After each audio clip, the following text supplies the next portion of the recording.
हम तो कन्हैया के प्रेम में पागल हुए जा रहे हैं। कन्हैया हमारा परसों का वादा करके गया था, लेकिन बरसें बीत गई, लौट करके नहीं आया। बुजुर्गों एक बात बता दें, कन्हैया परसों का वादा करके गए थे, लेकिन बरसें व्यतीत हो गई, लौट करके वृंदावन में क्यों नहीं आए? इसमें भी एक कारण है, और कारण वो है कि दादा एक बार भगवान कन्हैया एक ब्रजा नाम की गोपी के साथ में बैठे हुए। श्री सुखदेव जी महाराज समझा करके कहने लगे, हे राजन परीक्षित, जवाब दिया है कि एक ब्रजा नाम की गोपी थी, और वो गोपी भगवान कन्हैया के पास में बैठी हुई थी।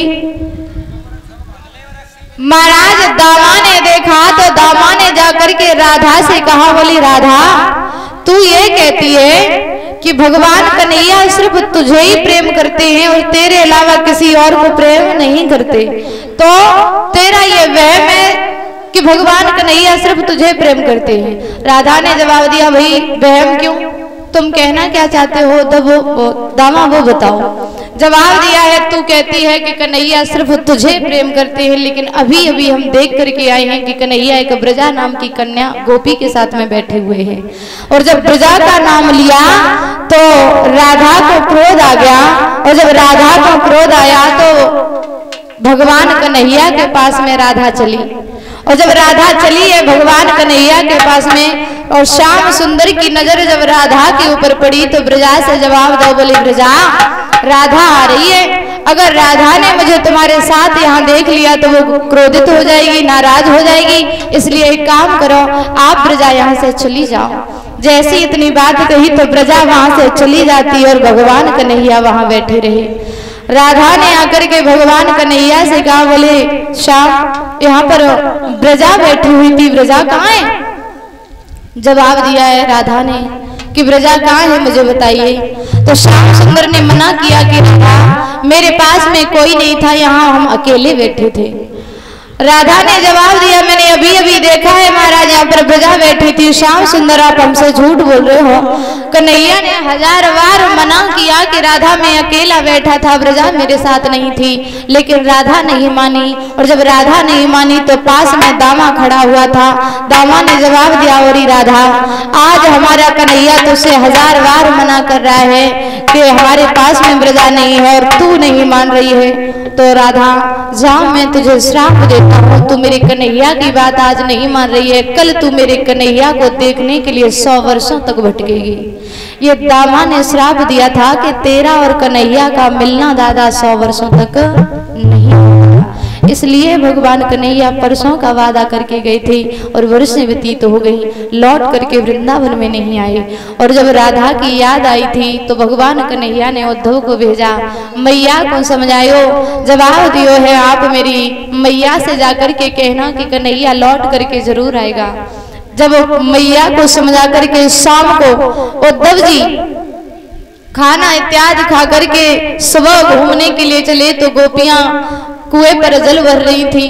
कोई जल भर के महाराज खड़ी है, किसी ने अपने सर पर घड़ा रख लिया, घर जाने की याद नहीं है, किसी ने रस्सी डाल दी है कुएं में, लेकिन बाल्टी निकालने का होश नहीं है। बात एक ही कर रही है कि न जाने मेरा कन्हैया कब आएगा। परसों का वादा करके गया था और वर्ष व्यतीत हो गई, लौट करके मेरा श्याम नहीं आया।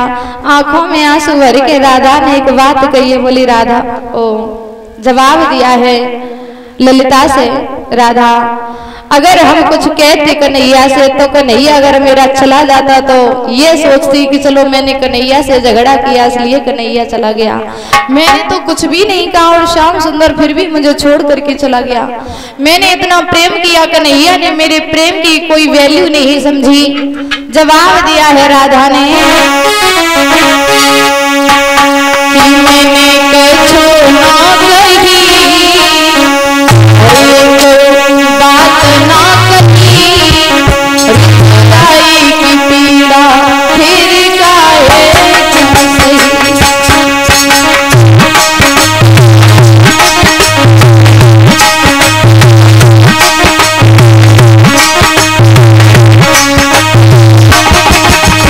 बोली है राधा, बोली ललिता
जवाब दिया है राधा, मैंने कुछ भी नहीं कहा, फिर भी कन्हैया छोड़ करके हमें चले गए। मेरे भैया उद्धव खड़े देख रहे थे तो गोपियों के पास में पहुंचे। उद्धव ने गोपियों को समझाया है, मुझे कन्हैया ने भेजा है। खत निकाल करके दिया तो राधा ने जवाब दिया, उद्धव सूखे पत्तों से कभी कुएं भरते नहीं हैं, और जो कन्हैया ने मेरे लिए खत भेजा, इस खत से हमारे दिल में जो घाव है वो घाव कभी भरने वाला नहीं है। कन्हैया हमसे परसों का वादा करके गए थे, वर्ष व्यतीत हो गई, लौट करके नहीं आए। क्या उन्हें मेरी याद नहीं आई? एक बात कही दादा, भगवान कन्हैया ने उद्धव को क्यों भेजा था? क्योंकि उद्धव ने कन्हैया से एक बात कही थी कि गोपियों का जो प्रेम है वो हमारे ज्ञान के आगे टिक नहीं सकता।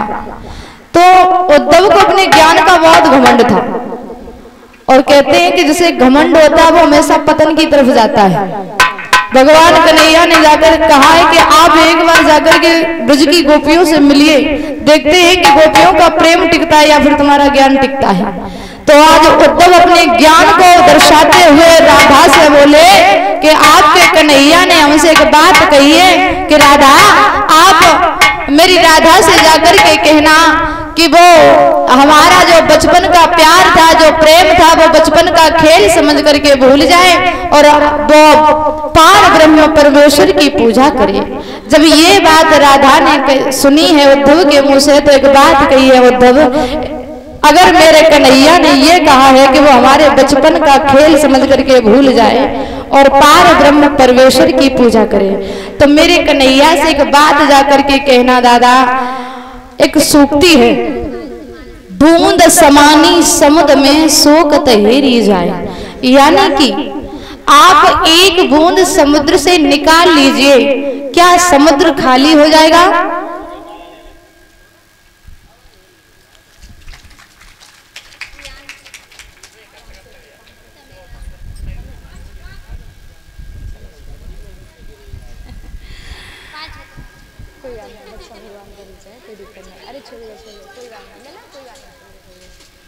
और ये छोटा सा बच्चा है रियांश, गले में हार डाल करके सम्मान कर रहा है। नाम बड़ा ही प्यारा है बच्चे का, रियांश, जो तमेरा से आया हुआ है। भगवान से कामना है इस बच्चे के हाथ हमेशा दान और धर्म की तरफ बढ़ते रहें, आगे चल करके अपने माता पिता का नाम रोशन करें। बोलिए कन्हैया लाल